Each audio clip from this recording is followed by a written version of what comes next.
ఈరోజు మనం శ్రీమద్ భాగవతంలో 11వ స్కందం 27వ అధ్యాయం చూడబోతున్నాం. అర్చన విధిపై శ్రీకృష్ణుని యొక్క ఉపదేశం. శ్రీకృష్ణ భగవానుడు అంతర్ధానానికంటే ముందు ఉద్ధవుణ్ణి కలవడం, ఉద్ధవుడికి ఉద్ధవ గీతను బోధించడం అనేటువంటి దాన్ని మనం చూసాం. అనేక అధ్యాయాల్లో శ్రీకృష్ణ భగవానుడు ఉద్ధవ గీతలో భగవద్గీతలో బోధించినటువంటి తత్వాన్ని మొత్తాన్ని చాలా డీటెయిల్డ్గా మనకి ఇప్పటి వరకు కూడా బోధించడం అనేటువంటిది జరిగింది. ఇంతకు ముందు అధ్యాయంలో చూస్తే ఐల గీతం చెప్పారు. ఐల గీతం చెప్పడానికి ముఖ్యమైనటువంటి ఉద్దేశం ఏమిటి అని అంటే అరుదైనటువంటి మానవ జన్మని ఎలా ఉపయోగించుకోవాలి. ఓకే, అరుదైనటువంటి మానవ జన్మ మామూలుగా చూస్తే మానవ జన్మ మొత్తం కూడా మైథున సుఖం మీదనే ఆధారపడి ఉంటుంది. అలాంటి మైథున సుఖం మీద ఆధారపడి మానవ జన్మని ఎలా వృధా చేసుకుంటారు అనేటువంటి చెప్పడం కోసం పురూరవుడి యొక్క ఉదాహరణని చెప్పడం అనేటువంటిది జరిగింది.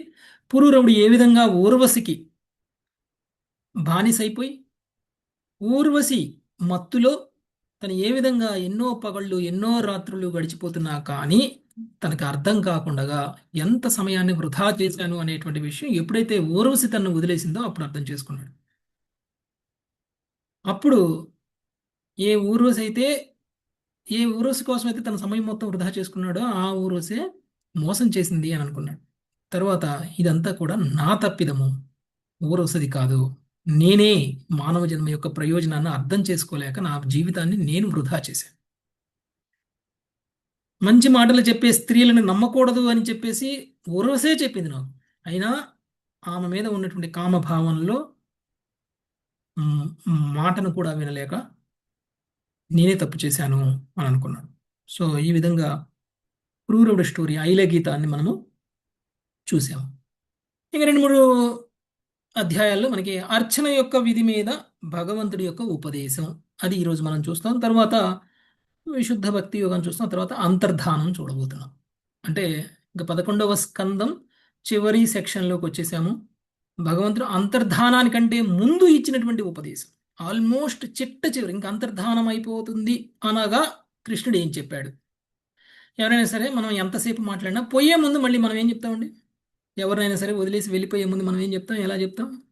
మోస్ట్ ఇంపార్టెంట్ విషయాన్ని చెప్పేసి వెళ్ళిపోతాం కదా. నేనే మిమ్మల్ని కలిశాను అనుకోండి, రోజంతా కలిసి మాట్లాడాను, కానీ సాయంత్రానికి నేను మిమ్మల్ని వదిలేసి వెళ్ళిపోయే టయానికి మనం ఏం చేస్తాం? ఉం? ముఖ్యమైన విషయం చెప్తారు. ముఖ్యమైన విషయం ముఖ్యమైనటువంటి విషయం చెప్తాం. నేను ఇంతకు ముందు చెప్పాను, చెప్పిన మళ్ళీ వాటన్నిటిలో ముఖ్యమైన విషయం. అన్నిట్లో ముఖ్యమైన విషయం, చిట్ట చివరిగా గుర్తుంచుకోవాల్సిన విషయం. Yes, yes. ఓకే, నేను వెళ్ళబోయే ముందు నేను చెప్తున్న విషయం గుర్తుంచుకో అని చెప్పి వెళ్తారు. సో ఆ విధంగా ఇప్పుడు అంతర్ధానానికంటే ముందు శ్రీకృష్ణ భగవానుడు చెప్తున్నటువంటి దాన్ని మనం చూద్దాం. కృష్ణుడు ఇప్పుడు అర్చన విధి గురించి చెప్తారు, జ్ఞానయోగం గురించి చెప్తారు, శుద్ధ భక్తి యోగం గురించి చెప్తారు. ఆ తర్వాత అంతర్ధానం అనేటువంటిది ఉంటుంది. అది ఈరోజు మనం చూద్దాం. సో ముందుగా అర్చన విధిపై శ్రీకృష్ణుడు యొక్క ఉపదేశం 27వ అధ్యాయం సమ్మరీ ఒకసారి ప్రమీల మాత చదవండి. నాగలక్ష్మి మాత చదవండి.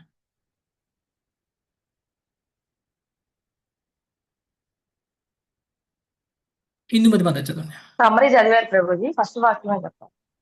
చదివానా? చదవలేదు మాత, చదవండి. చదివారు, ఆ రోజు చదివించారు. చదవ మరి చదవమని చదువుతాను. చదవండి మాత. 27వ అధ్యాయం అర్చన విధిపై శ్రీకృష్ణుని ఉపదేశం. దేవదేవుడు ఈ అధ్యాయం నందు క్రియాయోగ విధిని వివరించింది. భగవదర్శనము సహజముగానే మనసునకు పవిత్రతను సంతృప్తిని కలుగజేయండి. ఆ విధంగా అది సకలము వాంఛిత లాభములకు మూలమై ఉన్నది. మనుషుడు అర్చనలో నెలకొనించో కేవలం ఇంద్రియ భోగం నుండి అనురక్తుడై ఉండి దుస్సాలోచన విడిచిడి ఆస్తి పొందును. దేవదేవుడే శాశ్వత శాస్త్ర విధులలో అత్యామూర్తిగా తన ఉపాసన విధిని ఉపదేశించున్నాడు. భగవద్వందితమైన ఈ పద్ధతి సర్వ వర్ణాశ్రమం వారికి స్త్రీలు శూద్రులకై పరమ శ్రేయోదాయకమని బ్రహ్మ, శివుడు, నారదుడు, వ్యాసాది ఋషులు చెప్పారు. వేదములు, తంత్రములు వీటి మిశ్రమం అను వాటిపై ఆధారపడే అర్చన విధి 3 రకములుగా ఉన్నది. శ్రీ విగ్రహము, స్థలము, అగ్ని, సూర్యుడు, జలము, ఉపాసకుని హృదయము అన్నవి శ్రీ విగ్రహంలో ఒక అసలైన స్థానములు. పాషాణము, కాష్టము, లోహము, మట్టి, చిత్రము, ఇసుక అంటే నేలపై గీచింది, మనసు లేదా మణులు అనే 8 పదార్థములలో ఏ ఒక్క దానితోనైనా అది నిర్మితమై ఉండవచ్చును. వీటిని తాత్కాలికము, శాశ్వతం అనేది మరి 2 విధములుగా విభజింపవచ్చును. అర్చన వీధి వివరములు ఇట్లున్నవి. భక్తుడు భౌతికముగాను మంత్రోచ్చారణ చేతను స్నానమాడి పిదప విజయచిత్త సంఖ్యలలో గాయత్రి మంత్రమును జపించవలను. అతడు తూర్పుముఖంగా లేదా ఉత్తరముఖంగా లేదా శ్రీగ్రహంలోకి ఎదురు కూర్చుండి భగవంతునికి స్నానము మార్జనము కావింపవలను. పిమ్మట అతడు వస్త్రాభరణములను వసతి పూజా సామాగ్రిని పాత్రలను సంప్రోక్షణం చేయవలను. పాద్యము, ఆగ్యము, ఆచమనీయము, గంధము, ధూపము, దీపము, పుష్పము, నైవేద్యమును సమర్పించవలను. దీని తర్వాత భక్తులు భగవత్పార్షదులను, అంగరక్షకులను, శక్తులను మాల మంత్రోచ్చరణలతో గురువులను అర్చించవలను. పురాణాదుల నుండి స్తోత్ర పఠనము, సాష్టాంగ దండ ప్రణామము, ప్రార్థన నిర్మాల్యధారమును భక్తులు కావింపవలేను. చక్కని మందిరం నిర్మించి శ్రీగ్రహంను యథావిధిగా ప్రతిష్ఠించుట, యాత్రా మహోత్సవం నిర్వహించడం కూడా అర్చన విధుల భాగంలో అయి ఉన్నవి. శ్రీహరిని ఈ రీతి నిర్హేతుకంగా అర్చించుటచే మనుషుడు విశుద్ధ భక్తి యోగమును పడవేయగలడు. తన చేత గాని ఇతరుల చేత గాని భగవంతులకు లేదా బ్రాహ్మణులకు పక్ష క్రిమిగా జన్మించు. మరి థ్యాంక్ యూ. ఓకే. సో క్రియాయోగము లేకపోతే అర్చన విధిని క్రియాయోగము అని కూడా అంటారట. సో దాని గురించి మనకి శ్రీకృష్ణుడు ఇందులో వివరణగా చెప్తున్నారు. ఓకే. శ్రీవాణి మాతాజీ. శ్రీ ఉద్ధవ్ వాచ श्री उद्धव उवाच క్రియాయోగం సమాచక్ష్వా భవధారాదనం ప్రభో क्रियायोगं समाचक्ष्वा भवदाराधनं प्रभो యస్మాత్ త్వాం ఏ యథార్చంతి సాత్వతర్షభాం यस्मात् त्वां ये यथार्चन्ति सात्वताः सात्वतर्षभा శ్రీ ఉద్ధవుడు పలికెను, దేవ సాత్వత వృషభ క్రియాయోగ విధిని నాకు వివరింపుము. శ్రీ విగ్రహారాధనను కావించుడి భక్తుల యోగ్యత లేని అట్టి అర్చనకు ఆధారమేది? అర్చనా విధి ఏమిటి? భాష్యము. స్వధర్మ నిర్వహణలో పాటుగా భక్తులు ఆలయం నందు శ్రీ విగ్రహారాధన ఎందును నెలకొని ఎందురు. అట్టి అర్చనము శక్తివంతముగా పనిచేసి హృదయమందలి కామము వలన కలిగడి గృహశక్తిని ప్రక్షాళన కావించును. అయినను ప్రభావవంతమగునగుటకే అర్చనా విధిని ప్రామాణిక పద్ధతిలో నిర్వహించవలసి ఉండును. కనుకనే ఉద్ధవుడు ఈ విషయం గురించి భగవంతుని విచారణ చేయుచున్నాడు. ఓకే. శ్రీ విగ్రహారాధన యందు నెలకొని ఎవరు ఉంటారు? భక్తులు ఉంటారు. ఓకే. హృదయంలో ఉన్నటువంటి కామాన్ని తొలగించి భగవంతుడి మీద ప్రేమని ప్రతిష్ఠింపచేయడం కోసం అర్చనా విధి అనేటువంటిది చాలా అవసరం. మరి అలాంటి అర్చన మన యొక్క హృదయాన్నే మార్చివేసేటువంటి, మన హృదయాన్నే భౌతికమైనటువంటి కామం నుంచి ఆధ్యాత్మికమైనటువంటి ప్రేమ వైపుకి మార్చగలిగినటువంటి అలాంటి ఒక అర్చనని ఎలా చేయాలి అనేటువంటిది కూడా తెలుసుకోవాలి. ఒకవేళ అర్చనని సరి అయినటువంటి విధి విధానాల ద్వారా చేయలేదనుకోండి, అర్చన ఏదో పేరుకు చేస్తాం కానీ దానివల్ల మనకు రావాల్సినటువంటి ట్రాన్స్ఫర్మేషన్, మార్పు, హృదయ పరివర్తన అనేటువంటిది జరగదు. కాబట్టి అసలు అర్చన ఎందుకు చేస్తాం? చాలామంది మనం అందరం పుట్టినప్పటి నుంచి మన పెద్దవాళ్ళని చూస్తూ ఉన్నాం, తర్వాత మనం ముసలివాళ్ళని చూసాము, మనం మన మన మన తల్లిదండ్రుల కంటే పెద్దవాళ్ళు వాళ్ళని చూసాము, ఇప్పుడు మనం కూడా చేస్తున్నాము. ఏ ఇంట్లో ఎవరు అర్చన చేయకుండా ఉన్నారు? ఎవరైనా సరే, ఎవరి ఇంట్లో అయినా సరే పూజా మందిరం అనేటువంటిది తప్పనిసరిగా ఉంటుంది. ఆ పూజా మందిరంలో అర్చన చేయడం అనేటువంటిది తప్పనిసరిగా చేస్తారు. అది భక్తులైనా భక్తులు కాకపోయినా. కానీ అసలు ఆ అర్చన ఎందుకు చేస్తున్నాం? ఆ అర్చన చేయడం వల్ల మనకు వచ్చేటువంటి ప్రయోజనం ఏమిటి? ఆ అర్చన ఎలా చేయాలి? అర్చన చేసేటువంటి వాళ్ళకు ఉండేటువంటి అర్హతలు ఏంటి? ఆ అర్చన విధి విధానాలు ఏమిటి అనేటువంటిది తెలుసుకోకుండా మనం ఏదో మొక్కుబడిగా అర్చనలు చేస్తుంటాం. అట్లీస్ట్ మనం చేసేటువంటి అర్చన యొక్క లక్ష్యం ఏమిటి అనేటువంటిదైనా తెలుసుకొని చేస్తే కొంచెం కొంచెంగా మనం చేసేటువంటి ప్రాసెస్ అనేటువంటిది ప్యూరిఫై అవుతూ ఉంటుంది. ప్రాసెస్ అనేటువంటిది కరెక్షన్ చేసుకుంటూ ఉంటాం. అందుకనే నారదుడు ఒకటే ఒక గ్రంథాన్ని రాశారు. ఏం రాశారు నారదుడు? నారదుడు ఎక్కువ ఏమి రాయలేదు. నారదుడు తన శిష్యుడు వ్యాసుడితో చెప్పి అన్ని రాయించారు, కానీ తనేమి రాయలేదు. తను రాసిందల్లా ఒకటే. ఏంటిది అంటే నారద పంచరాత్రం. ఓకే. నారద పంచరాత్రం ప్రకారంగానే మనం అందరం కూడా అర్చన చేస్తాం. అర్చనలు నారద పంచరాత్రిక విధి. ఓకే. నారద పంచరాత్రంలో ఎలా చెప్పబడింది అర్చన చేయాలి, అసలు విగ్రహం ఎలా ఉండాలి, విగ్రహాన్ని ఎలా తయారు చేయాలి, దేన్ని మనం విగ్రహంగా భావించాలి, దేన్ని మనం విగ్రహంగా భావించకూడదు, ఆ విగ్రహాన్ని ప్రతిష్ఠ ఎలా చేయాలి, ప్రతిష్ఠ చేసిన విగ్రహాన్ని మనం ఎలా ట్రీట్ చేయాలి, ఓకే, దానికి ఎలా అర్చన చేయాలి, దాని విధి విధానాలు ఏమిటి, విధి విధానాలు ఫాలో అయ్యేటప్పుడు మన యొక్క భావన ఎలా ఉండాలి, మనం దేని మీద ఫోకస్ చేయాలి, ఇవన్నీ కూడా మనకి నారద పంచరాత్రిక విధానంలో క్లియర్గా చెప్పబడి ఉన్నాయి. ఇవన్నీ కూడా ఎందుకు అంటే ఫైనల్గా మనకి భగవంతుడి పట్ల ప్రేమ కలగడం కోసం, భగవంతుడిని స్మరించటం కోసం, భగవంతుడిని ధ్యానించటం కోసం. ఎందుకు ఇది చేయాలి? ఎందుకంటే ఇందాక అధ్యాయంలో చెప్పారు, భౌతికంగా ఉండే మానవ జీవితాన్ని వృధా చేసుకోవద్దు, నీవు గుణాల ప్రభావంలో ఉన్నటువంటి వాడివి, గుణ ప్రభావం నుంచి గుణాలకి అతీతంగా మారడానికి నీ హృదయ పరివర్తన అనేటువంటిది అవసరం. ఆ హృదయ పరివర్తన అనేటువంటి దానికి ప్రాసెస్ అర్చన విధి ఒకటి. ఓకే, మనకి నవవిధ భక్తుల్లో చూస్తే నవవిధ భక్తుల్లో కూడా అర్చన అనేటువంటిది ఒక విధి, ఒక అంగం. మనం అర్చన చేయవసరం లేదులే, మనం శ్రవణం కీర్తనం చేస్తున్నాం కదా సరిపోద్ది అని అనుకుంటే, స్మరణం కూడా చేస్తున్నాం సరిపోతుంది అనుకుంటే, భౌతిక లోకంలో ఉన్నటువంటి మనకి ఒక ప్రాసెస్తో పర్ఫెక్షన్ రావడము అనేటువంటిది చాలా కష్టం. అందుకనే మనకి ఇవన్నీ కూడా తోడ్పడతాయి. మన మన మన శ్రద్ధ పెరగడం కోసం, భగవంతుడి మీద మన యొక్క ప్రేమ పెరగడం కోసం, భగవంతుడిని ఒక వ్యక్తిగా మనం భావించడం కోసం, కనీసంగా మన కుటుంబ సభ్యులుగా మనం భావించడం కోసమైనా కానీ మనము భగవంతుడికి అర్చన చెయ్యాలి. ఒకవేళ మనం భగవంతుడికి అర్చన చేయలేదనుకోండి, మన ఇంట్లో దేవుడు ఉన్నాడు అనే విషయాన్ని కూడా మనం మర్చిపోతాం. దాన్ని ఒక ఫీల్ అవ్వం, మన ఇంట్లో దేవుడు ఉన్నాడు, ఆ దేవుడికి రోజు భోగా పెట్టాలి, ఆ రోజుకి దేవుడు ఆ దేవుడికి మనం రోజు అర్చన చేయాలి, ఆ దేవుడికి మనం అభిషేకం చేయాలి, మనం ఎలా స్నానం చేస్తున్నాం, మనం ఎలా తింటున్నాం, మనం ఎలా ఉంటున్నామో ఇంట్లో ఉండి దేవుడు కూడా అలానే ఉన్నాడు అనే భావన ఎప్పుడు వస్తుంది? ఎప్పుడు వస్తుందంటే మనం ఎప్పుడైతే అర్చన విధిని ఫాలో అవుతామో అప్పుడు మాత్రమే వస్తుంది. అంటే దానివల్ల ఏమవుతుంది, మనం ఒక భగవంతుని మన ఇంట్లో ఒక కుటుంబ సభ్యుడిగా మార్చేసుకుంటున్నాం. మనం ఏం చేస్తామో అవన్నీ కూడా భగవంతుడికి కూడా చేస్తాం. మనం మన కుటుంబ సభ్యుల్ని ప్రేమిస్తామా లేదా? అలానే మనం భగవంతుడిని కూడా ప్రేమిస్తాం. అంటే భగవంతుడిని ప్రేమించడానికి ఇది ఒక ప్రాసెస్. ఆల్రెడీ ప్రేమ భక్తి స్థాయిలో ఉన్న వాళ్ళకి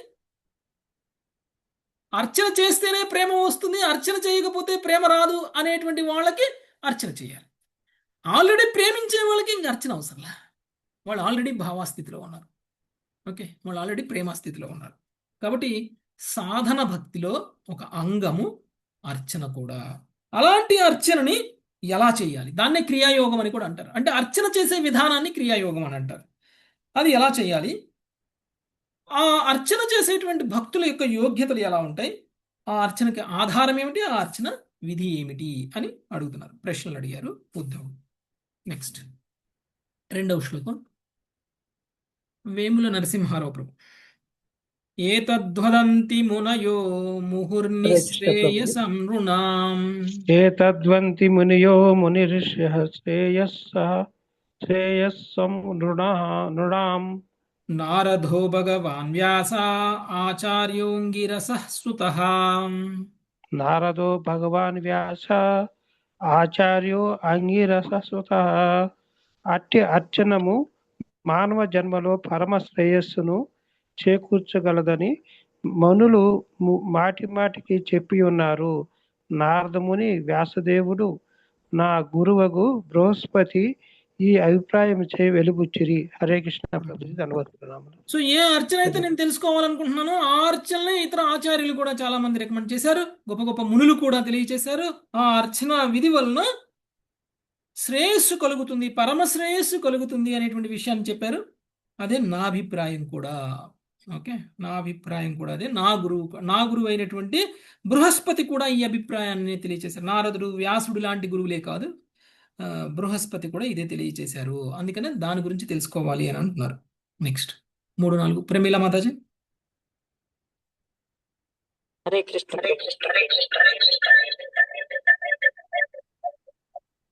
2 మొబైల్స్ ఉన్నాయి మాతాజీ, ఒక మొబైల్ ఆఫ్ చేయాలి మీరు. నిసృతం తే ముఖాంభోజా యదాహ భగవానజః. హరే కృష్ణ ప్రభుజీ. చదవండి 3-4.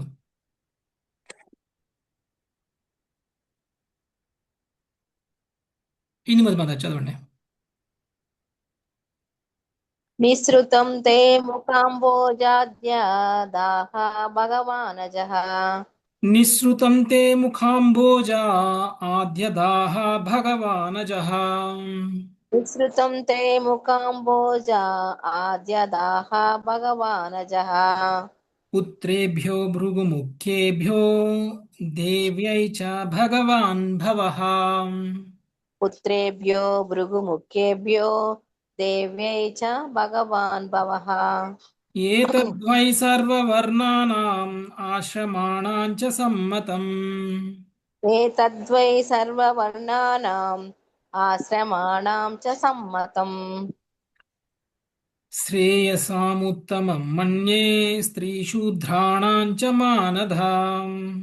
శ్రేయసాముత్తమం మన్యే స్త్రీ శూద్రాణం చ మానద. ఓ పరమోదారుడా, ఈ అర్చనా విధి ఉపదేశములు తొలుత నీ ముఖ కమలము నుండియే వెలువడినవి. పిమ్మట బ్రహ్మదేవుడు వాటిని భృగువు మునగు పుత్రులకు, శివుడు తన పత్నియగు పార్వతీదేవికి బోధించరి. ఈ పద్ధతి స్వర్ణ వర్ణాశ్రమముల వారికి సమ్మతమైనది, యుక్తమైనది. అందువలన శ్రీ విగ్రహ రూపములో నీ అర్చనము స్త్రీలకు శూద్రులకైనను పరమ శ్రేయోదాయకమైన సాధన అని నేను తలతును. హరే కృష్ణ. ఓకే, ఇంకా ఉద్ధవుడు చెప్తున్నాడు తనకు తెలిసిన విషయం అర్చనా విధి గురించి, తనకు తెలిసిన విషయాన్ని కూడా తను చెప్తున్నారు.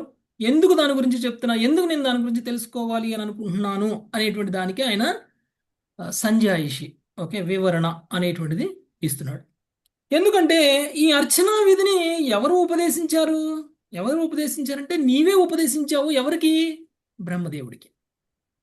నీవు బ్రహ్మదేవుడికి చెప్పినటువంటి విషయాన్ని బ్రహ్మదేవుడు తన పుత్రులైనటువంటి ఋషులకి చెప్పారు. భృగువు ఇతర పుత్రులకి తెలియచేయడం అనేటువంటిది జరిగింది. ఆ తర్వాత దానిని శివుడు కూడా బ్రహ్మదేవుడి యొక్క పుత్రుడే. ఆ తర్వాత శివుడు తన పత్ని అయినటువంటి పార్వతీదేవికి బోధించారు.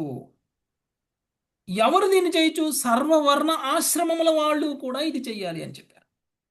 ఓకే, అన్ని ఆశ్రమాల్లో ఉన్నవాళ్ళు, అన్ని వర్ణాలలో ఉన్నవాళ్ళు అర్చనా విధిని ఫాలో అవ్వాలి అని వాళ్ళు చెప్పడం అనేటువంటిది జరిగింది. కాబట్టి నీ యొక్క శ్రీ విగ్రహ రూపంలో నీ అర్చనము స్త్రీలకు శూద్రులకైనను పరమశ్రేయోధారకమైనటువంటి సాధనమని నేను తలుతును. నా ఉద్దేశం ప్రకారంగా అందరూ చేయాలి. ఎవరెవరు చేస్తారో వాళ్ళందరికీ కూడా శ్రేయస్సు జరుగుతుంది, శ్రేయోదాయకమైనటువంటి పని. మనం అందరం కూడా అర్చన అనేటువంటిది తప్పకుండా చేయాలి. నెక్స్ట్ 5వ శ్లోకం, సుధీర సునీతి మాత. హరే కృష్ణ ప్రభుజీ.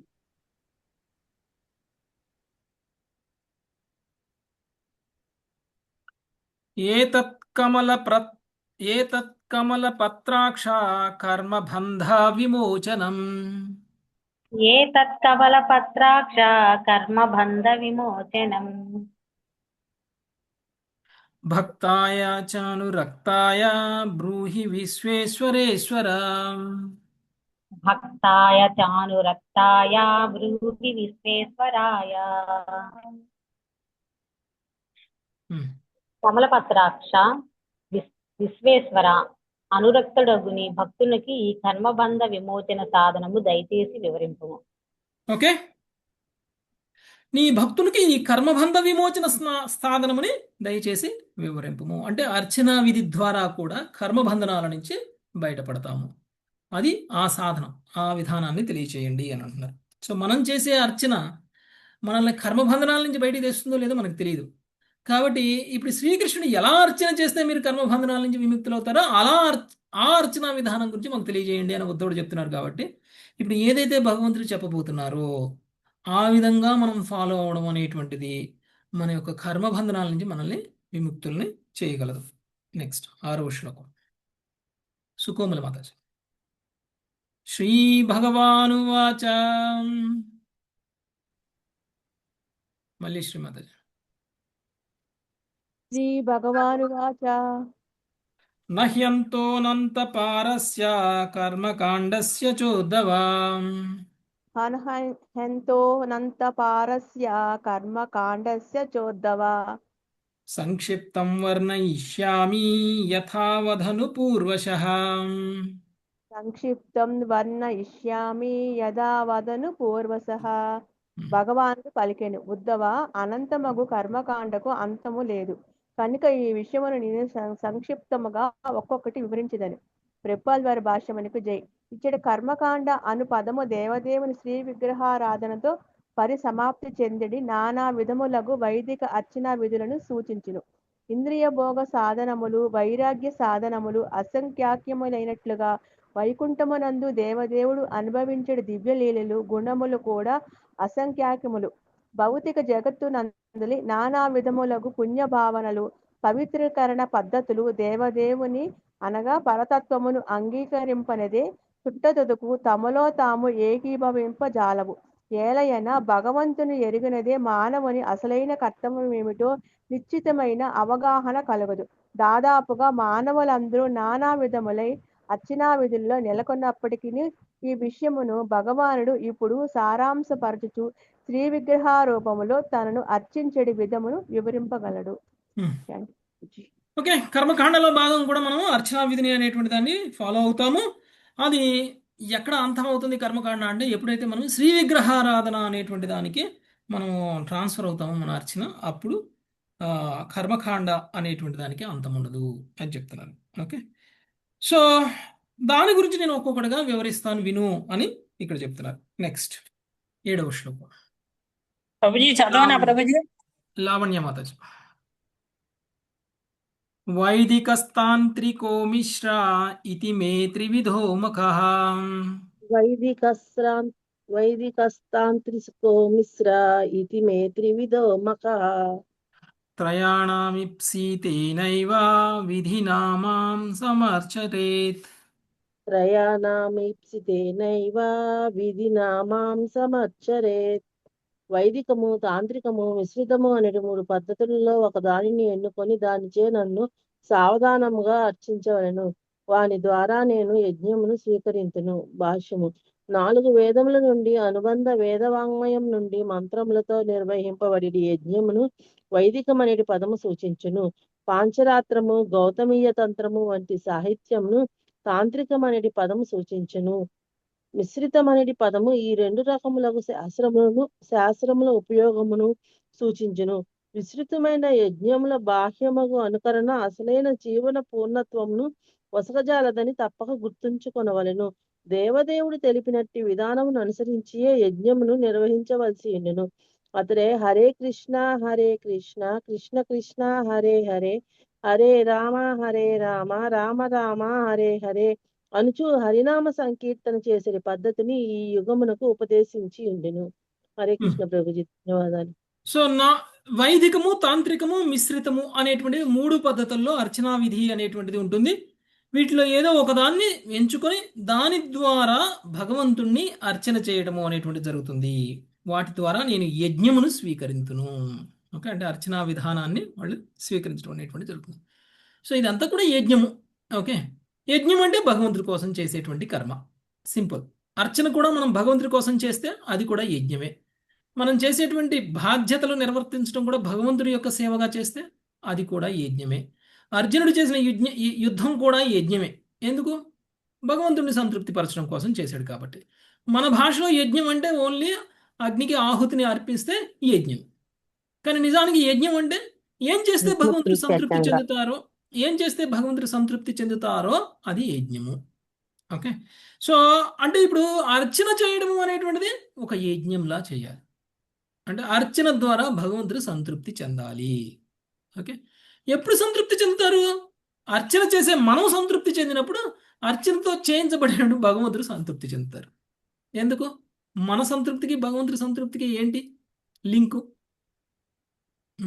ఆయన సంతృప్తి చెందుతాను, సంతృప్తి చెందినట్లే ప్రభు. మనం కూడా సంతృప్తిగా చేయగలిగితే ఆయన సంతృప్తి చెందుతారని భావించవచ్చు. ఓకే, సో ఎలా అంటే ఇప్పుడు భగవంతుడు తన సంతోషాన్ని తన ఆనందాన్ని ఎలా వ్యక్తం చేస్తారు?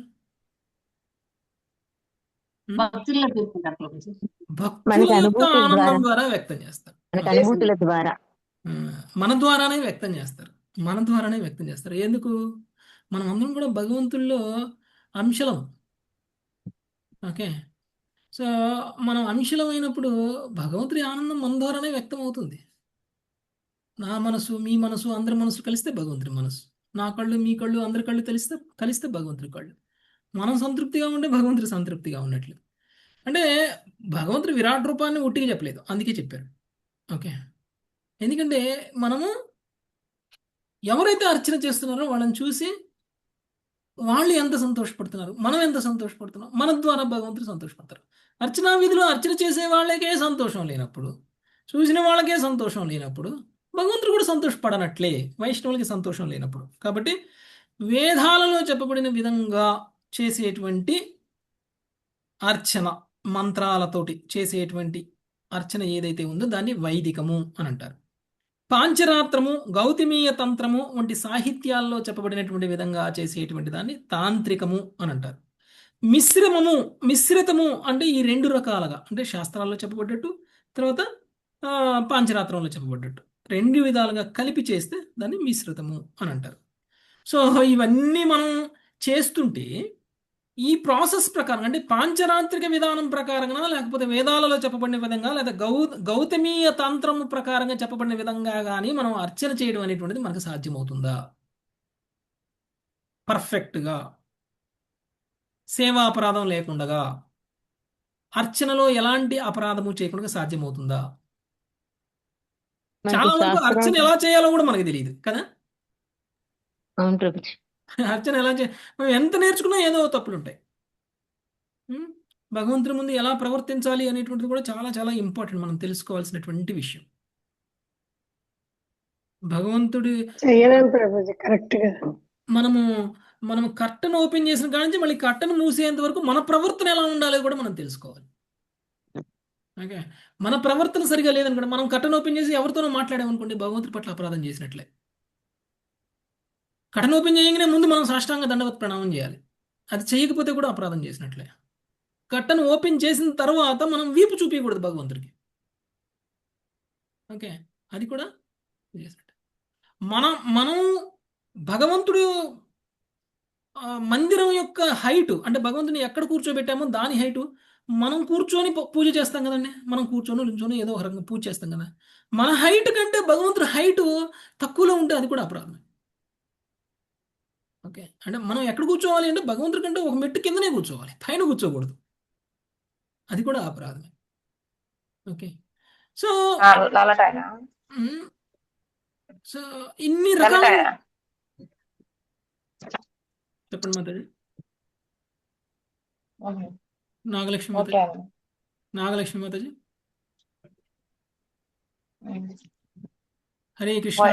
నాగలక్ష్మి మాతాజీ మీరేమైనా మాట్లాడతారా?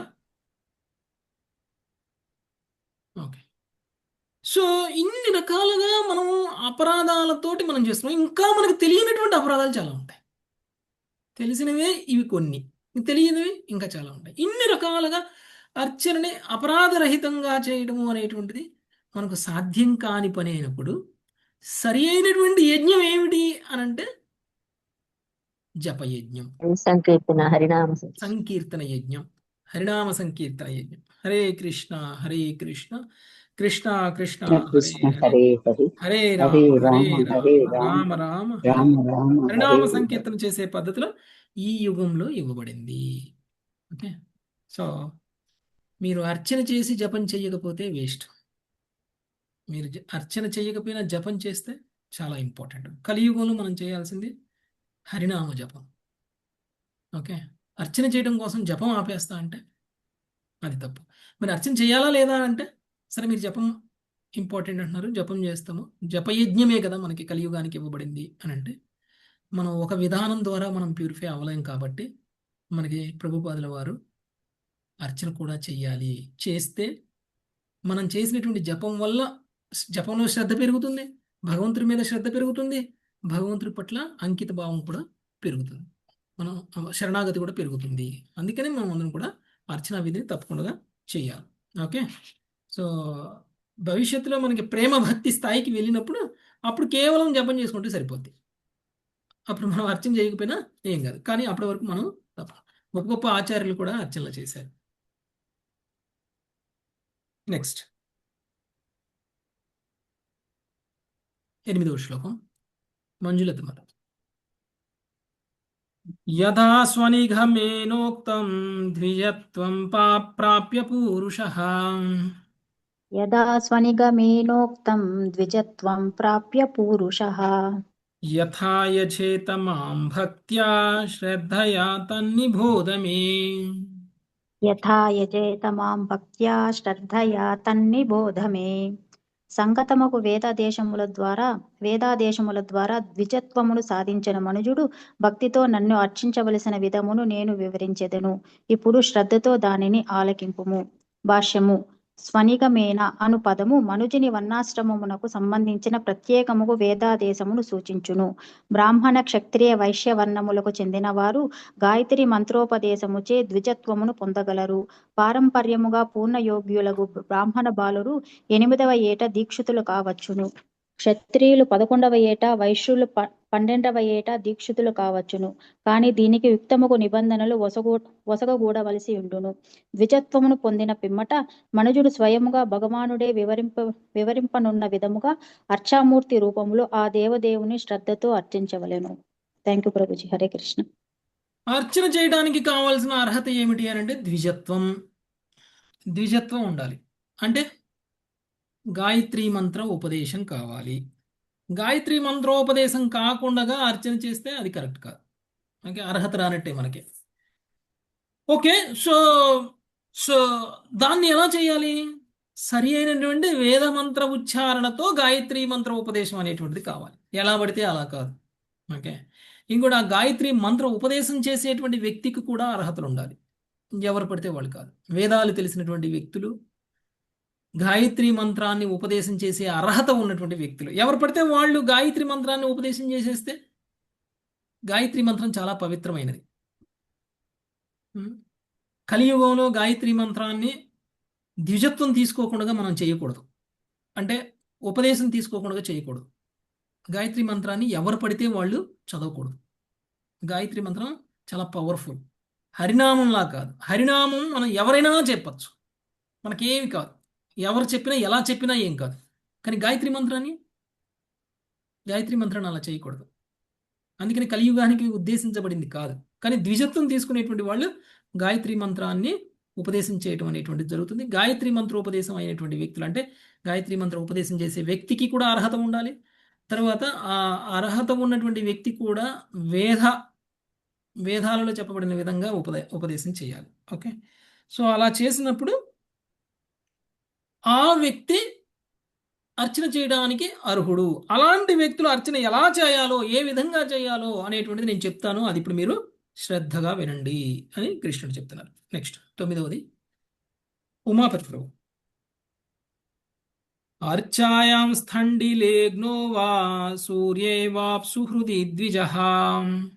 అర్చాయాం స్థండిలేగ్నౌ వా సూర్యే వాప్సు హృది ద్విజః. ద్రవ్యేణ భక్తి యుక్తేర్చేత్ స్వగురుం మామమాయయా. ద్రవ్యేణ భక్తి యుక్తోచేత్ స్వగురుం మాయయా. ద్విజుడు నా శ్రీ విగ్రహమునకు లేదా భూమి యందు, అగ్ని యందు, సూర్యుని యందు, జలమునందు, తన హృదయమునందు ప్రకటమయ్యేది నా రూపమునకు భక్తితో పూజా సామగ్రిని సమర్పించుచు తన పూజానీయ దైవముకు నన్ను కాపట్యము లేకుండా అర్చించవలను. హరే కృష్ణ ప్రభుజీ. ద్విజుడు, ప్రతిసారి చూడండి ద్విజుడు అని చెప్తున్నారు. అంటే గాయత్రి మంత్రం ఉపదేశం అయినటువంటి వ్యక్తి. మనకి గాయత్రి మంత్రం కాలేదుగా, హరినామ దీక్ష అయిన వాళ్ళు కూడా చేయవచ్చు. ఇంట్లో చేయడానికి ఏం ప్రాబ్లం లేదు. కానీ టెంపుల్లో మనం పూజారిలాగా చేయాలి అంటే కంపల్సరిగా హరినామ దీక్షతో పాటు గాయత్రి మంత్ర దీక్ష కూడా తీసుకుని ఉండాలి. బ్రాహ్మణ దీక్ష ప్రభు. బ్రాహ్మణ దీక్ష. ఓకే, సో మామూలుగా మనకి గాయత్రి ఎలా అంటే ఇప్పుడు క్షత్రియులకి, వైశ్యులకి, బ్రాహ్మణులకి వేరువేరుగా వయసుల్లో చేస్తారు. 8 సంవత్సరాలు అంటే బ్రాహ్మణుడు తీసుకోవచ్చట. 11 సంవత్సరాల వయసు వచ్చేంత వరకు క్షత్రియుడు తీసుకోవచ్చు. కానీ వైశ్యుడు తీసుకోవాలంటే 12 సంవత్సరాల వయసు దాటాలి. ఓకే, ద్విజత్వం తీసుకోవాలి అంటే గాయత్రి మంత్ర ఉపదేశం చేసుకోవాలి అంటే.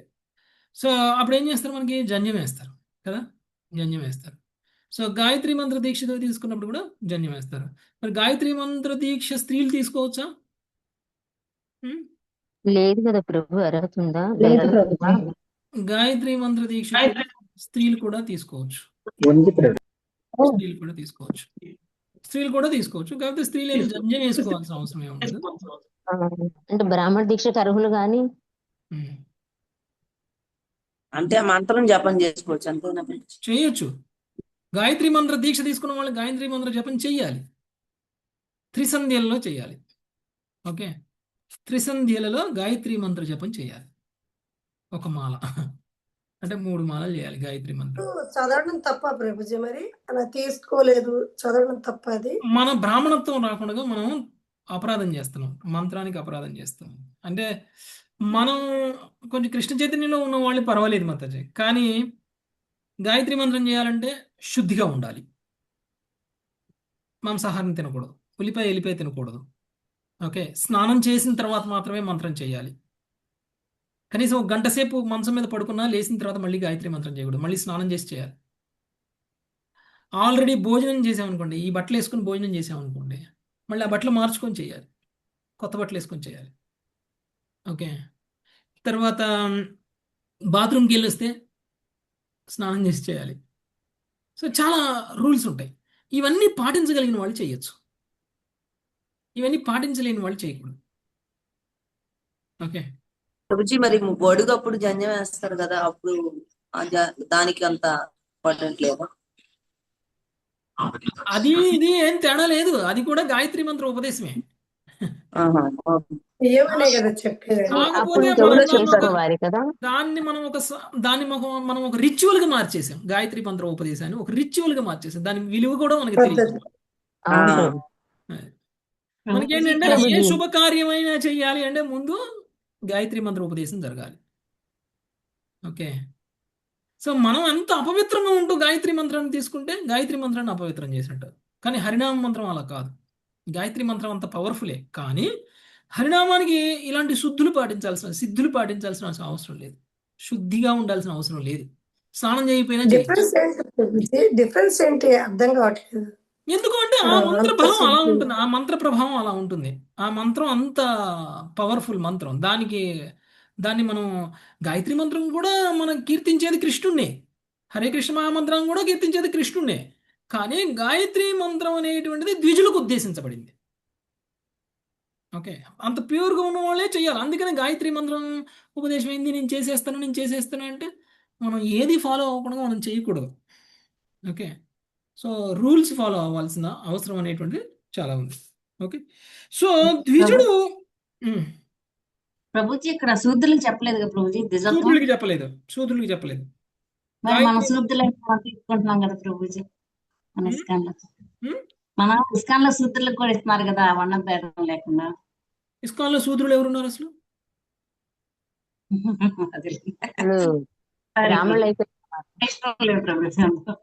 ఇస్కాన్ లో శూద్రులు ఎవరున్నారు మాతాజీ? శూద్రులు అంటే ఏంటి? మాంసభక్షణ చేసి ఏ నియమాలు పాటించిన వాళ్ళు శూద్రులు అవుతారు. అవన్నీ చేయరు ఇస్కాన్ లో 4 నియమాలు పాటించే వాళ్ళు శూద్రులు ఎలా అవుతారు? శూద్రులు ఎవరు లేరు మాతాజీ. మనం వెనకటి నిర్వచనాలు తీసేసేయండి, మనకి మూలాల్లోకి నాటుకుపోయినాయి. శూద్రుడు అంటే ఎవడు, క్షత్రియుడు అంటే ఎవరు, వైశ్యుడు అంటే ఎవరు అని. ఓకే, పుట్టకతోటి కులంతోటి వచ్చేది కాదు శూద్రత్వం. ఓకే, మన గుణకర్మ ఆధారంగా వచ్చేటువంటి శూద్రత్వం. ఓకే, సో మనం అందరం బ్రాహ్మణులమే. ఓకే మాతాజీ, సర్వరాజు మాతాజీ. ఓకే బేసిక్ మర్చిపోయింది ప్రభుజీ. ఓకే, సో ఈ శ్రీ విగ్రహాన్ని ఎలా ప్రతిష్ఠించుకోవాలి? భూమి యందు, అగ్ని యందు, సూర్యుని యందు, జలమయందు, లేదా తన హృదయమునందు. ఓకే, హృదయమునందు కూడా ప్రకటన చేసుకోవచ్చు. అందుకని మనం ఒక్కొక్కసారి మానసికమైనటువంటి పూజ కూడా చేస్తాం. మానసికంగా ఫ్లవర్స్ ఆఫర్ చేయడం, మానసికంగా భోగా ఆఫర్ చేయడం, మానసికంగా పూజ చేయడం, దీపారాధన చేయడం, మానసికంగానే అన్ని అర్చనా విధులు కూడా చేసేస్తారు. ఇదేదో బాగుంది, మనకి విగ్రహం అవసరం లేదు, నేను మానసికంగా చేసుకుంటా అంటారా ఎవరైనా? అది ఏ పరిస్థితికి లేనప్పుడు, చెయ్యలేనప్పుడు, ఓకే, చేయడానికి కుదరనప్పుడు, మీరు ఇంట్లో లేకుండా మీరు ఎక్కడికో బయటికి వెళ్ళారు అని అనుకున్నప్పుడు, మీరు ఇంట్లో ఉన్న విగ్రహాలకు కూడా మీరు మానసికంగా చేయొచ్చు, బయట ఉండి కూడా. ఓకే, అంటే జర్నీలో ఉన్నప్పుడు కదా ప్రభుజీ, ఒకవేళ. ఎస్, అందుకనే మనం ప్రతిరోజు విగ్రహ ఆరాధన అనేటువంటిది కంపల్సరీగా చేయాలి. కొంతమందికి ప్రభుజీ నాకు కుదరట్లేదు ప్రభు, పొద్దున్నే ఆఫీస్కి వెళ్తున్నాను, ఎలా చేయాలి అని అంటే మానసికంగా ఆరాధన చేయొచ్చు కొంతకాలం. మనకి డైరెక్ట్గా అర్చా విగ్రహ ఆరాధన చేసేటువంటి అవకాశం దొరికేంత వరకు కనీసంగా ఆ విగ్రహారాధన మానేయకుండా మానసికంగా చేస్తే సరిపోతుంది కదా. కొంతమంది ఆడవాళ్ళు బయట ఉంటారు, బయట ఉన్న రోజు మందిరాన్ని ఓపెన్ చేయరు కదా, మందిరాల్లో ఏమి టచ్ చేయరు కదా, మరి అప్పుడు ఎలా చేస్తారు? మానసికంగా చేయొచ్చు అప్పుడు. ఓకే. సో సో కొంతమంది అంటుంటుంది మామూలుగా ఎవరో చనిపోయారని, అయితే పూజా మందిరం ఓపెన్ చేయకూడదని ఉంటుంది. మరి ఆ టైంలో ఎలా? అంటే కొన్ని ప్రత్యేకమైనటువంటి పరిస్థితుల్లో, కుదరనటువంటి పరిస్థితుల్లో, సహకరించినటువంటి పరిస్థితుల్లో మానసికంగా విగ్రహాన్ని ప్రతిష్ఠించుకొని మానసికంగా మనం అర్చన విధిని ఫాలో అవ్వచ్చు. ఓకే, అలా ఫాలో అయిన వాళ్ళు కూడా చాలా మంది ఉన్నారు. హరే కృష్ణ ప్రభుజీ. స్త్రీలకి ఆ సమయంలో మానసికంగా చేయొచ్చు అంటారా? చేయొచ్చు, తప్పకుండా చేయొచ్చు. అంటే ప్రభుజీ ఇప్పుడు మన మామూలు డైలీ పూజలో అష్టోత్తరం అంటే కృష్ణుడు అష్టోత్తరం అవి చేసుకోవచ్చు కదా ప్రభుజీ? కృష్ణుడు చెప్పాడా అష్టోత్తరం చేయండి? ఇంకా చెప్పలేదు. ఎలా చేయాలో చెప్తున్నారు, ఎలా చేయాలో చెప్తున్నారు. కొంచెం ఆవేశపడకండి. ఓకే, ఎలా చేయాలో చెప్తున్నారు, వినండి. కృష్ణుడు చెప్పకముందే మీరు ఊహించేసుకుంటే ఓకే. సో ముందు విగ్రహ ప్రతిష్ఠ గురించి చెప్పారు. నెక్స్ట్ 10వ శ్లోకం అమృతమాతాజీ. పూర్వం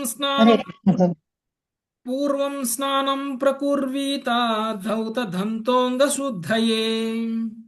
పూర్వం స్నానం ప్రకుర్వీత ద్వౌత దంతోజ్ఞ శుద్ధయో. ఉభయైరపి చ స్నానం మంత్రైర్ముగ్ధ హణాధినా. ఉభయైరపి చ స్నానం మంత్రైర్ముగ్ధ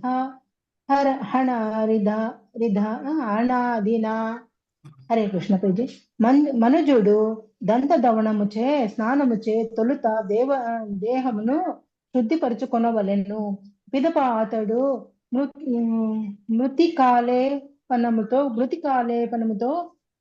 వైదిక తాంత్రిక మంత్రోచ్చారణతో ద్వితీయ శుద్ధి చేసుకొనవలెను. హరే కృష్ణ ప్రభుజీ. మృత్తికాలేపనం అంటే లేపనం అంటే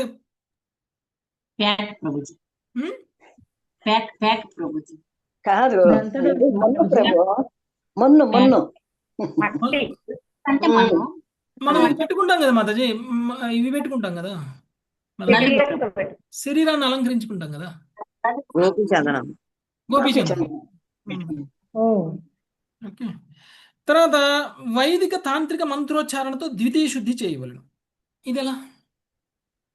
ఆచమనం చేస్తాం కదా, ఆచమనం ద్వారా ద్వితీయ శుద్ధి అవుతుంది. స్నానం ఒకటైతే రెండోది ఆచమనం. స్నానం దంతధావనం, పళ్ళు తోముకోవాలి ఫస్ట్ లేకంగానే.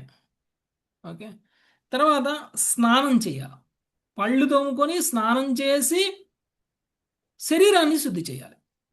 మరి లోపల ఎలా శుద్ధి చేస్తారు? లోపల బాహ్య శుద్ధి అంతర్శుద్ధి రెండు జరగాలి. అంటే ఎంతమంది ఆచమనం చేసిన తర్వాతనే అర్చా విగ్రహ ఆరాధన మొదలు పెడతారు? ఎంతమంది ఆచమనం చేయకుండా అర్చా విగ్రహ ఆరాధన చేస్తారు?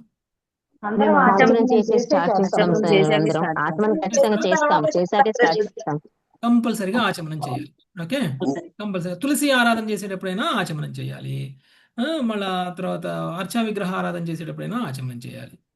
మళ్ళీ ఇంకొకసారి మనం స్నానం చేస్తాము, తర్వాత మధ్యాహ్నం పూట ఆఫర్ చేయడానికి వెళ్తాం. మధ్యాహ్నం పూట ఆఫర్ చేయడానికి వెళ్ళినప్పుడు కూడా ఈ లోపల మనం శుద్ధిగా ఉంటాము ఉండము. కనీసంగా బయటకైతే స్నానం చేసే ఉన్నాము, బాత్రూమ్కి వెళ్ళలేదు, కానీ మధ్యలో ఎన్నో ఆలోచనలు, మళ్ళీ మనసంతా కల్మషాలు ఎన్నో ఇదైపోతుంది. కాబట్టి మళ్ళీ మధ్యాహ్నం పూట మళ్ళీ ఆ టైంలో మళ్ళీ ఆఫర్ చేయడానికి వెళ్ళినప్పుడైనా అప్పుడు కూడా మనం ఆచమనం చేసి వెళ్ళొచ్చు. ఓకే, అంటే చాలాసేపటి వరకు మనము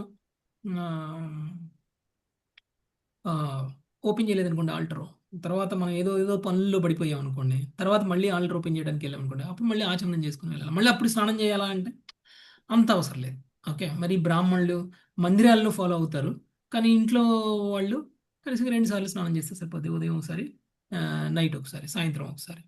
కానీ మధ్యాహ్నం సమయంలో ఎప్పుడైనా ఆల్టర్ ఓపెన్ చేసి దేవుడికి ఆఫర్ చేయడానికి వెళ్ళామనుకోండి, అప్పుడు అప్పుడు కంపల్సరీగా ఆచమనం చేసుకుంటే సరిపోతుంది. ఓకే, సో ఆచమన విధి అనేటువంటిది తప్పనిసరి. సో దేహ శుద్ధి చేయాలి, తర్వాత అంతర శుద్ధి చేయాలి. ఓకే, నెక్స్ట్ 11వ శ్లోకం. ప్రభుజీ చిన్న డౌట్ ప్రభుజీ. ఇప్పుడు మనము పూజ కాగానే వంట మొదలు పెడతాం ప్రభుజీ. వంట చేసి అది చేసేది ఒకటైతుంది. అలాంటప్పుడు కూడా ఆచమనం చేసుకోవాలా ప్రభుజీ? అదే కదా ఇప్పుడు చెప్పింది. అది చెప్పారు కానీ కాస్త లేట్ అయితే అన్నారు. వెంబటే వంట చేస్తూ ఉంటాము, ఇంక వెంబటే అలా చేస్తూ ఉన్నా కానీ చేయాలి. ఎంతసేపు వంట చేయడానికి? మళ్ళీ ఎప్పుడు ఆఫర్ చేస్తారు? అంటే లేదు ప్రభుజీ, ఇప్పుడు ఒక్కోసారి ఏమైందంటే అవి ఇవి చదివేసరికి 11 అవుతాయి. మళ్ళీ పూజ దగ్గర నుండి వచ్చేసి వంట చేస్తాము, వెంబటే మళ్ళీ 12:30. ఆచమనం చేస్తే నష్టం ఏం లేదు, ఆచమనం చేసి చేయండి. ఓకే, ఎందుకంటే ఆచమనం తప్పే ఉంది, అది పెద్ద విషయం కూడా కాదు, పెద్ద శ్రమ కూడా కాదుగా మనకి. ఓకే, తెలియదు అందుకనే అడుగుతున్నా. హరే కృష్ణ. 11వ శ్లోకం. శేషరత్నం మాతాజీ. హరే కృష్ణ. సంధ్యోపాస్త్యాధికర్మాణి వేదేనాచోదితాని మే. సంధ్యోపాస్త్యాది కర్మాణి వేదేన చోదితాని మే. పూజాంతై కల్పయేత్ సమ్యాక్ సంకల్ప కర్మ పావనీం. పూజాం తై కల్పయత్యమ్య సంకల్పం కర్మ పావనీం.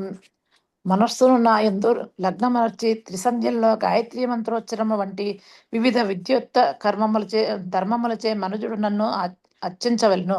అట్టి కార్యములు వేదములచే చెప్పబడినవై కామ్య కర్మ ఫలము నుండి ఆరాధకును పునీతును కావించును. హరే కృష్ణ. మనసును నాయందు లగ్నమునర్చాలి.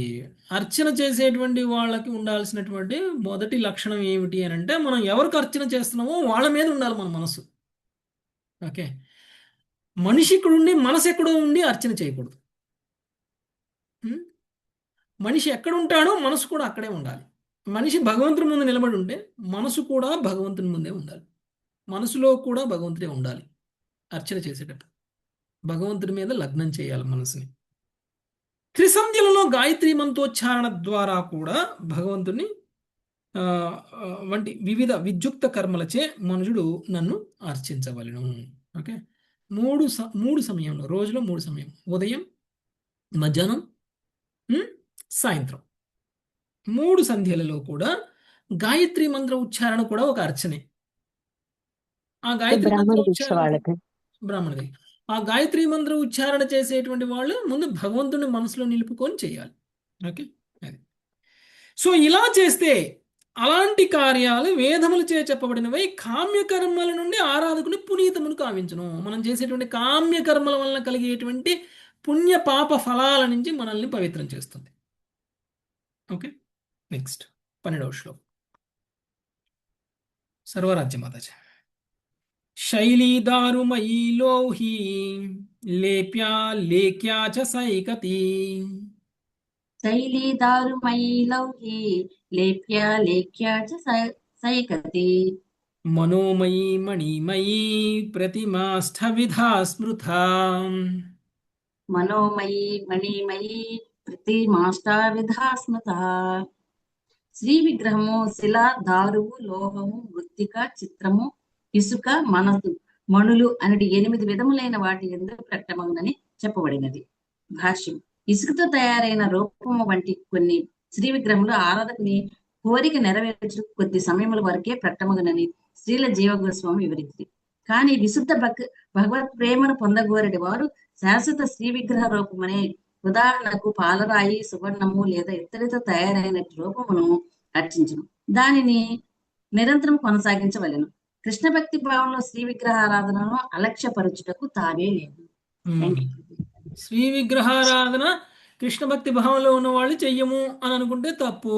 కృష్ణ భక్తి భావంలో ఉన్నటువంటి వాళ్ళు తప్పనిసరిగా శ్రీ విగ్రహారాధన చేయాలి అని చెప్తున్నారు. అలక్ష్యపరచకూడదు. శ్రీ విగ్రహారాధన కంపల్సరీ. శ్రీ విగ్రహం ఎలా చేయాలి? శిల్పంతో, శిలతోటి, దారువుతోటి. అంటే దారు అంటే చెక్క. శిల అంటే రాయి, పాలరాయి. ఉం? పాలరాయితోటి, లేదంటే దారు అంటే చెక్కతోటి. జగన్నాథ్ చెక్కతోటి తయారు చేస్తారు కదా. తర్వాత లోహము అంటే ఇత్తడి, పంచలోహ. చలోహాలు అలా. తర్వాత మృత్తిక అంటే మట్టితోటి. చిత్రము అంటే ఫొటోస్. ఇసుకతోటి, మనస్సుతోటి, మణులతోటి. 8 రకాల వస్తువులతోటి మనము శ్రీ విగ్రహాన్ని తయారు చేసుకోవచ్చు. ఇక్కడ ఇంకోటి ఏం చెప్తున్నారంటే శాశ్వతమైనటువంటి లాభం రావాలి అర్చనా విధి ద్వారా అంటే శాశ్వతమైనటువంటి విగ్రహం ఉండాలి. ఇసుకతో తయారు చేసిన విగ్రహం ఎంతసేపు ఉంటుంది? శాశ్వతంగా ఉంటుందా? ఇసుకతో లోహంతో చేసినవి, మార్బుల్తో చేసినవి ఉంటాయి. ఉంటాయి.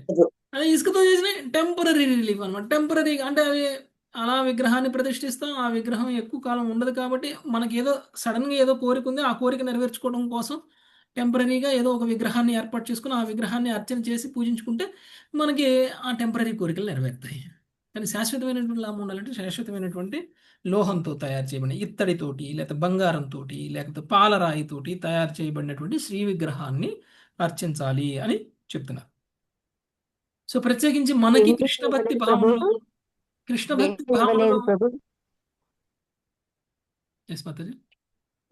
వెండి అనేది ఇవ్వలేదు ప్రభు, బాగా అయింది చెప్పారు. లోహము అని అన్నారు. పంచలోహాల్లో వెండి ఉంటుందా? లోహము అన్నారు. లోహము అంటే వెండి కూడా లోహాల కిందనే వస్తుంది కదా. ఇది కూడా లోహమే ప్రభుజీ, రాగి, ఇత్తడి. లోహం కిందనే వస్తుంది అది కూడా. ఓకే ఓకే ప్రభు, సారీ ప్రభుజీ. సో కృష్ణ భక్తి భావంలో ఉన్న వాళ్ళు కూడా తప్పకుండా ఈ యొక్క అర్చా విగ్రహ ఆరాధన అనేటువంటిది తప్పకుండా చేయాలి. నెక్స్ట్ 13వ శ్లోకం రోజా మాతాజీ.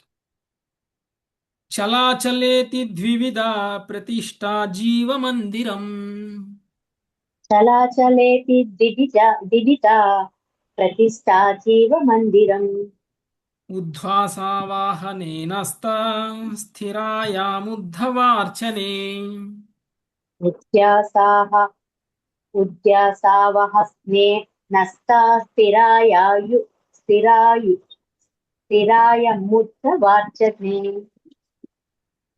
సకల జీవాశ్రయములకు శ్రీ విగ్రహమును తాత్కాలికము లేదా శాశ్వతం అనేది 2 విధములుగా ప్రతిష్ఠించవచ్చును.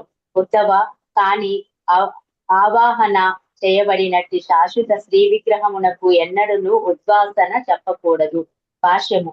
భక్తులు తమను భగవంతుణ్ణి నిత్యదాసులుగా ఎరంగి ఉన్న వారై శ్రీ విగ్రహమును సాక్షాత్తుగా దేవదేవునిగానే గుర్తించి దానిని శాశ్వత ప్రతిష్ట కావించి నిరంతర సేవలో నెలకొందరు. కానీ నిరాకారవాదులు భగవంతుని నిత్య రూపమును మాయ యొక్క తాత్కాలిక ప్రకటమని భావింతురు. యథార్థమునకు వారు భగవంతునిగా నయ్యడి తమ కార్యాల్లో ప్రతిమను ఒక సాధనమని తలుచుదురు. లౌకికులు భగవంతుని తమకు సర్వస్వమును సమకూర్చడి వానిగా భావించుచు తాత్కాలిక మగు ఇంద్రియ భోగ ప్రాప్తి కొరకు ధర్మ కార్యములకై తాత్కాలిక మగు ఏర్పాట్లను కావించెదరు. స్వలాభమునకై భగవంతుణ్ణి కొనవారై ఇటువంటి తాత్కాలికమైన పూజా పద్ధతిని ఇష్టపడుతురు. కానీ కృష్ణ భక్తి భావనాయుతులకు భక్తులు భగవత్ సేవలో నిరంతరము నెలకొని ఉందురు. వారు నిరంతరము పూజించి నిమిత్తము శ్రీ విగ్రహమును శాశ్వతంగా ప్రతిష్ఠించుతుందురు. హరే కృష్ణ. శాశ్వత ప్రతిష్ట, తర్వాత తాత్కాలిక ప్రతిష్ట 2 రకాలుగా ఉంటాయి. అంటే ఆవాహన చేయడం, ఉద్వాసన చేయడం. ప్రతిష్ఠ చేయడం అంటే ఆవాహన చేయడం, ఆహ్వానించడం, భగవంతుడిని విగ్రహంలోకి ఆహ్వానించడం. ఒక్కసారి మనం కనుక భగవంతుని విగ్రహంలోకి ఆహ్వానించాము అంటే మళ్ళీ మనం ఉద్వాసన పలకూడదు. ఒకవేళ మళ్ళీ ఉద్వాసన చెప్పేసామనుకోండి, నేను ఊరు వెళ్తున్నాను, ఈ రోజుకి నువ్వు వెళ్ళిపో, నేను ఊరి నుంచి వచ్చిన తర్వాత వద్దు కానీ అప్పటిదాకా నువ్వు ఎక్కడికైనా నేను వెళ్ళిపో, ఈ చెప్పడం ఉంది చూసారా, ఉద్వాసన పలకడం ఉంది చూసారా, అది మామూలుగా భక్తులు చేయకూడదు అని చెప్తున్నారు. శాశ్వతమైనటువంటి విగ్రహారాధన, శాశ్వతమైనటువంటి విగ్రహ ప్రతిష్ఠ చెయ్యాలి. యాక్చువల్గా అయితే మందిరాలలో చేసేటువంటి విగ్రహ ప్రతిష్ఠ శాశ్వతమైనటువంటి విగ్రహ ప్రతిష్ఠ. అక్కడ ఆవాహనే చేస్తారు, ఎప్పుడు ఉద్వాసన పలకకూడదు కూడా. ఓకే, అలా కాకుండా ఉద్వాసన పలకాల్సినటువంటి పరిస్థితులు కనుక వచ్చాయనుకోండి, అలాంటప్పుడు మనము శాశ్వత ప్రతిష్ఠ చేయకూడదు. ఓకే, తాత్కాలిక ప్రతిష్ఠ చేయాలి. జనరల్గా తాత్కాలిక ప్రతిష్ఠ ఎవరు చేస్తారంటే, నేను ఎక్కడికో వెళ్ళాను, ఏదో యజ్ఞం చేయాలి, ఏదో యాగం చేయాలి, అక్కడికక్కడ నాకు ఒక విగ్రహం కావాలి, అక్కడికక్కడే ఏదో మట్టితోటి ఒక విగ్రహం లాగా తయారు చేసి అక్కడ ఆవాహన చేసేసి తర్వాత పూజ అంతా చేసిన తర్వాత ఉద్వాసన పలికేసి ఆ విగ్రహాన్ని తీసేస్తాం అక్కడ. ఓకే, చూసారా మీరు ఎక్కడైనా ఏదో ఏటిగట్టు దగ్గరకో లేకపోతే చెరువు గట్టు దగ్గరకో లేకపోతే ఏదో నది ఒడ్డు దగ్గరకో వెళ్ళినప్పుడు అక్కడికక్కడే ఏదో ఒకటి ప్రతిష్ఠ చేసేసి మనతోటి పూజలు చేపిస్తారు. గుర్తుందా మీకు? అట్లా చేస్తారా? అవును ప్రభుజీ. పసుపుతో గాని అట్లా చేసి పసుపుతో కానీ లేకపోతే ఇసుకతో కానీ చేస్తారు. చేసిన తర్వాత ఏం చేస్తారు? పూజ అంతా అయిపోయిన తర్వాత ఉద్వాసన పలుకుతారు. ఉద్వాసన పలికిన తర్వాత మళ్ళీ దాన్ని మట్టిలో కలిపేస్తారు. వినాయక చవితికి వినాయకుడిని అట్లాగే చేస్తారు వినాయక మండపాలు అంతాయి కదా ప్రభుజీ. వినాయక చవితికి అలానే చేస్తారు. జనరల్ గా అలా చేసేటువంటి వాళ్ళు కర్మకాండ కిందకు వస్తారు. అప్పట్లో రావణాసురుడు కూడా అలాగే చేశారు కదా ప్రభుజీ. అవి చాలా కథలు ఉన్నాయి. రావణాసురుడు కర్మకాండే కదా చేసింది. ప్రభుజీ సత్యనారాయణ స్వామి వ్రతం చేసినప్పుడు అలా చేస్తారు కదా ప్రభుజీ. ఫోటో పెట్టి ఫోటో అదే చెప్తున్నారు మాతాజీ. ఇవన్నీ కూడా కర్మకాండ వ్రతాలు. ఓకే, మనం ఏం చేస్తాం సత్యనారాయణ స్వామి ఫోటో అటక మీద ఉంటుంది. సత్యనారాయణ స్వామి ఫోటో ఎక్కడ ఉంటుందండి మన ఇంట్లో? సత్యనారాయణ స్వామి ఫోటో అటక మీద పెడతాం, పక్కన కూడా పెడతాం. పూజ చేసేటప్పుడు తీసుకొచ్చి పెట్టేస్తాం, పూజ చేసేస్తాం. పూజ అయిపోయిన తర్వాత మళ్ళీ అన్ని తీసేసి సదిరేసి లోపల. ఇది తాత్కాలికమైనటువంటి ప్రతిష్ట. ఈ తాత్కాలికమైన ప్రతిష్ట అనేటువంటిది జనరల్ గా ఆవాహన చేస్తారు, తర్వాత ఉద్వాసన పలుకుతారు. అంటే అది ఎందుకు మాతాజీ ఇంతమంది అన్మ్యూట్ చేసుకొని మళ్ళీ మ్యూట్ చేసుకోరు? క్లాస్ చెప్పాలా వద్దా మీకు? సుకోమల మాతాజీ మీకు ప్రత్యేకంగా చెప్పాలా? ఓకే, నేను ఒక మాట మాట్లాడితే మీ దగ్గర నుంచి 4 మాటలు వస్తున్నాయి. నేను ఎలా చెప్పను ఇంకా? ఓకే, ఈ సత్యనారాయణ స్వామి వ్రతం కర్మకాండయం చేసేది సత్యనారాయణుడే. కానీ మన భావన, మనం చదువుకునే కథ, మన అర్చన విధానం, మన ఆలోచన విధానం ఇవన్నీ కూడా కర్మకాండ. అది ఎప్పుడు చేస్తాం? ఏదో పుణ్యకార్యం చేసినప్పుడు, ఏదో పెళ్లి చేసినప్పుడు, ఏదో గృహప్రవేశం చేసినప్పుడు సత్యనారాయణ స్వామి వ్రతం చేస్తాం. అది చేస్తే మంచి జరిగిద్ది, అది చేస్తే భౌతికంగా సుఖాలుగా ఉంటాము, ఐశ్వర్యం వస్తుంది అనేటువంటి భావనలో చేస్తాం. అంటే అది కర్మకాండ అయిపోయిందా లేకపోతే భక్తి అయిపోయిందా? కర్మకాండే అయిపోయింది. అలా కర్మకాండ చేసేటువంటి అర్చనా విధానం ఏదైతే ఉంటుందో దానికోసం ఇలాంటి టెంపరీ చేస్తారో అవన్నీ కూడా స్వార్థ ప్రయోజనాల కోసం చేసేటువంటి అర్చన. దానికి తాత్కాలికమైనటువంటి ప్రతిష్ట అనేటువంటి చేస్తారు. కానీ శాశ్వత ప్రతిష్ట అనేటువంటిది ఇలా కర్మకాండ కింద రాదు. ఎవరైతే విశుద్ధ భక్తులు, ఎవరైతే భగవంతుణ్ణి విగ్రహంలోనే చూసుకుంటారో, విగ్రహానికి భగవంతుడికి తేడా చూడరు, ఎవరైతే ఒక్కసారి ఆహ్వానించిన తర్వాత ఇక మళ్ళీ ఉద్వాసన పలకరో అలాంటి వాళ్ళు శాశ్వత ప్రతిష్ట చేసుకో. అందుకని చూడండి, భక్తులు ఎక్కడికైనా వెళ్ళారనుకున్న ఊరికి, వాళ్ళు ఏం చేస్తారంటే వాళ్ళ విగ్రహాలను తీసుకెళ్ళి వేరే భక్తులు ఇంట్లో పెట్టేసి వెళ్తారు కదా. చూసారా? అబ్జర్వ్ చేశారా? వాళ్ళ విగ్రహాలను తీసుకెళ్ళి వేరే భక్తుల ఇంట్లో పెట్టి, మేము ఊరు వెళ్తున్నాము, 10 రోజులు రాము, మా కృష్ణుడిని మీరు చూసుకోండి అని చెప్తాం. లేదంటే కృష్ణుడిని తీసుకుని వెళ్తారు, బుట్టలో పెట్టి తీసుకెళ్తారు బాబు, మనతో పాటు తీసుకుని వెళ్తారు. మీరు చూడండి, నార్త్ ఇండియాలో చూడండి, చాలా మంది గుళ్ళకు వచ్చినప్పుడు, పార్కులకు వచ్చినప్పుడు, అక్కడికి వచ్చినప్పుడు వాళ్ళ విగ్రహాలను కూడా తీసుకుని వస్తారు. లడ్డు గోపాల్ తీసుకొని వస్తారు. మాయాపూర్లో చూసారా మాతాజీ ఎంతమంది వాళ్ళ లడ్డు గోపాలను తీసుకొని వస్తారా దర్శనానికి? వాళ్ళ గౌరిని తాయిని, వాళ్ళ లడ్డు గోపాలని తీసుకుని వస్తారు. వాళ్ళు ఎక్కడ విహారయాత్రలకు వెళ్ళినా దేవుని కూడా తీసుకుని వెళ్తారు. ఎందుకు? వాళ్ళు వేరుగా చూడరు భగవంతుడిని.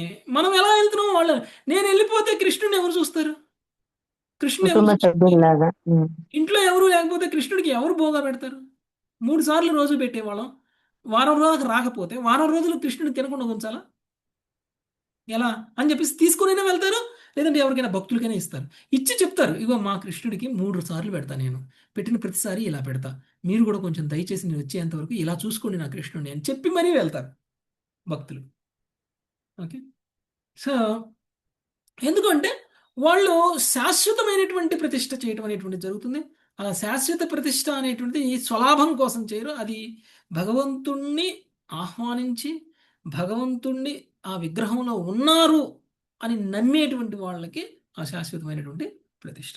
ఓకే ఓకే మాతాజీ, 13వ శ్లోకం వరకు కంప్లీట్ చేసుకున్నాం. 14వ శ్లోకం నుంచి రేపు చదువుదాం. Thank you very much. Hare Krishna.